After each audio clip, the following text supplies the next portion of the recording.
Xavier Odo, bonsoir. Bonsoir. Merci d'avoir accepté l'invitation de BFM Lyon. Alors vous êtes maire de la commune de Grigny. Jeudi dernier, vous avez été victime d'une agression. Vous étiez en visite sur le marché lorsqu'un homme vous a violemment pris à partie. Il vous a ensuite frappé au visage, insulté et même menacé de mort. Votre agresseur a été rapidement interpellé. Sa comparution immédiate est cet après-midi là. Vous êtes satisfait que c'est allé aussi vite. Voilà, vous avez été agressé jeudi. Ce lundi, il y a comparution immédiate. Ça va, vous êtes satisfait de la façon dont c'est géré?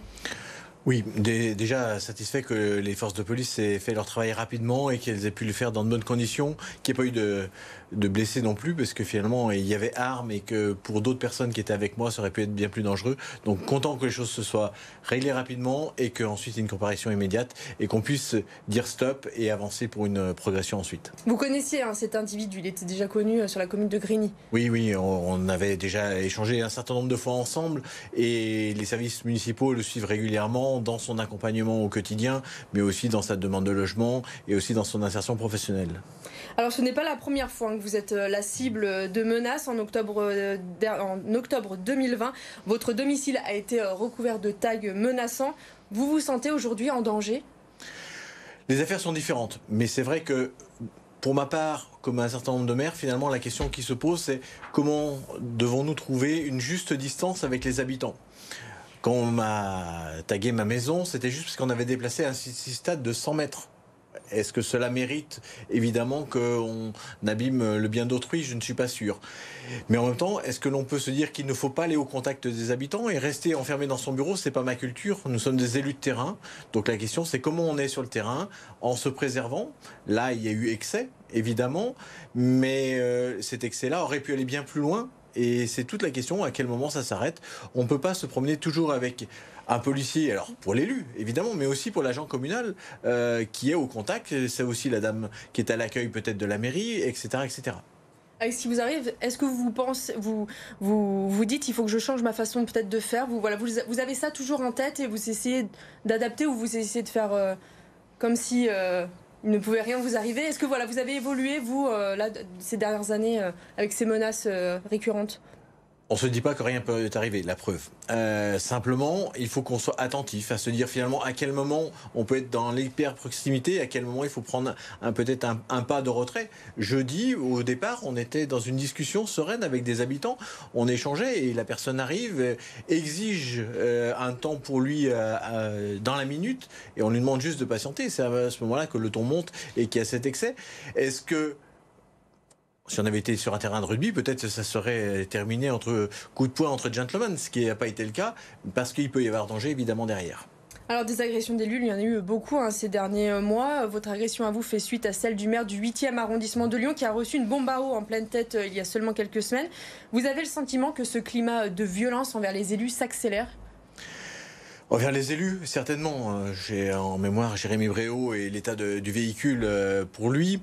Mais je dirais que c'est plus largement dans la société.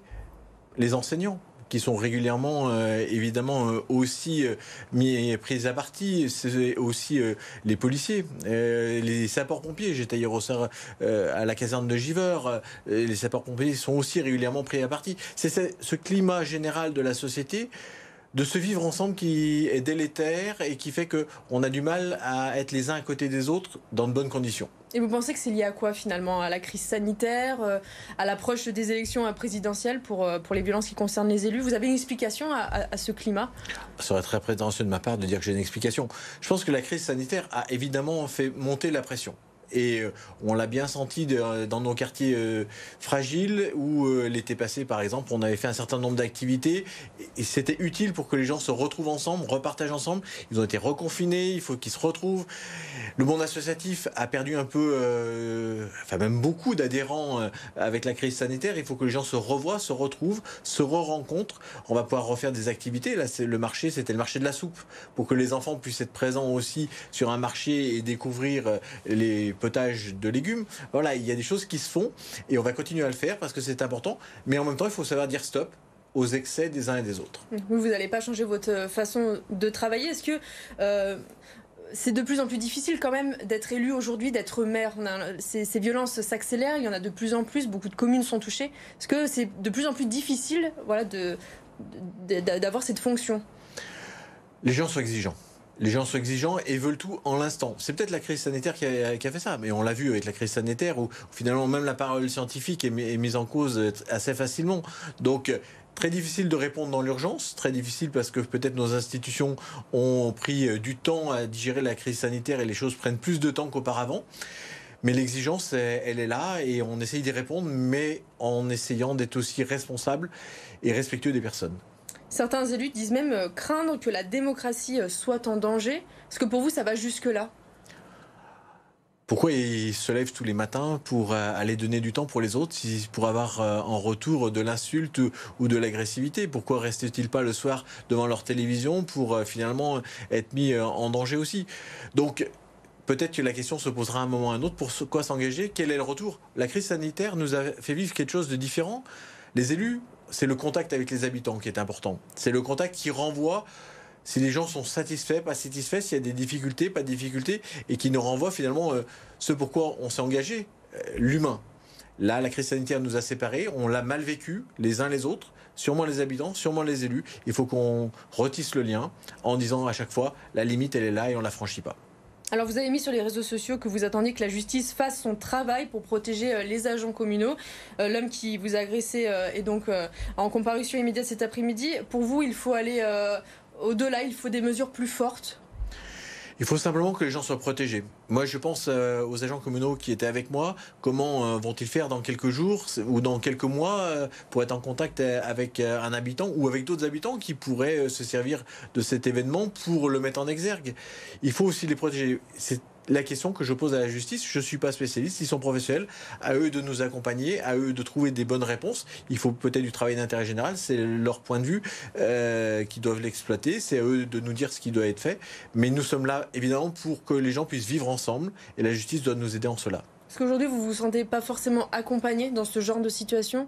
Les maires, vous et pas seulement vous, hein, tous les maires qui subissent ce même genre de violence? Peut-être, je vais être prétentieux, je pense que les maires sont peut-être plus entendus que d'autres, mais je pense, je le redis, à ces policiers, je pense à ces sapeurs-pompiers, je pense qui, eux, régulièrement sont confrontés à l'insulte, à l'agressivité. Et quelle est la réponse que l'État a? Je ne parle pas que de la justice, mais de l'État dans sa globalité. Alors ce samedi, un rassemblement d'élus a eu lieu à Grigny, essentiellement des élus de votre bord politique. Mais la semaine dernière, vous avez reçu de nombreux soutiens de tous les bords, comme celui de Grégory Doucet, le maire de Lyon, ou encore du député Thomas Rudigoz. C'est important pour vous de vous sentir soutenu? Oui. C'est important pour moi, c'est important pour aussi les agents communaux, je le redis, et c'est important pour tous les autres élus qui parfois n'osent pas parler. Je l'avais déjà dit une première fois, certains subissent, et peut-être parce qu'ils n'osent pas le dire, parce qu'on pourrait avoir une sorte de crainte, ils n'osent pas le dire, c'est important qu'on le dise et qu'on soit nombreux à dire ce n'est pas acceptable. Et il y avait donc la présidente de l'association des maires du Rhône qui était présente samedi et qui témoignait en disant oui, à chaque fois, il faut qu'on le dise, il faut qu'à chaque fois on dise stop, ce n'est pas acceptable. Les élus ne se sont pas engagés pour cela, ils se sont engagés pour servir, mais pas servir de punching ball. Donc il faut rester vigilant. Tout à fait. Très bien, écoutez, merci beaucoup Xavier Odo d'avoir été notre invité sur ce plateau. Merci. Demain, Léo Chapuis recevra Jean-Pierre Collet, membre du collectif Sortir du nucléaire.